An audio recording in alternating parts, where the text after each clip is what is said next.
Fais-nous aimer ce que tu commandes. C'est ce que nous demandons dans plusieurs de nos prières. Et Dieu nous commande d'aimer, précisément. L'aimer lui plus que tout, et de tout notre cœur, de toute notre âme, de tout notre esprit.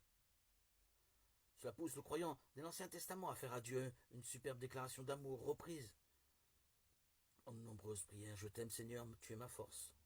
La Bible est tout entière traversée par la relation d'amour entre Dieu et son peuple, même si cette relation passe par des crises et des infidélités humaines. La primauté de l'amour envers Dieu est reprise par Jésus, en réponse à la question du docteur de la loi qui voulait le mettre à l'épreuve. En effet, il n'était pas facile d'établir une hiérarchie des valeurs entre les 613 préceptes que les pharisiens avaient trouvés dans la Torah et dont beaucoup concernaient le culte. Mais Jésus va sans hésiter à l'essentiel, l'amour. L'amour envers Dieu d'abord, mais la mystique ne suffit pas. Il faut y joindre la pratique très concrète de la charité à l'égard du prochain. C'est le second commandement semblable au premier, déjà en bonne place lui aussi dans l'Ancien Testament, dont la première lecture donne un passage très concret.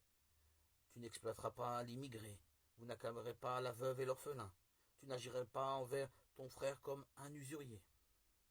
Ce passage tiré du Code de l'Alliance, contenu dans le livre de l'Exode, trouve une résonance singulière dans notre activité sociale et politique, où les faibles sont souvent victimes d'injustice, voire maltraités. Pour ces domaines aussi, nous demandons au Seigneur, fais-nous aimer ce que tu commandes.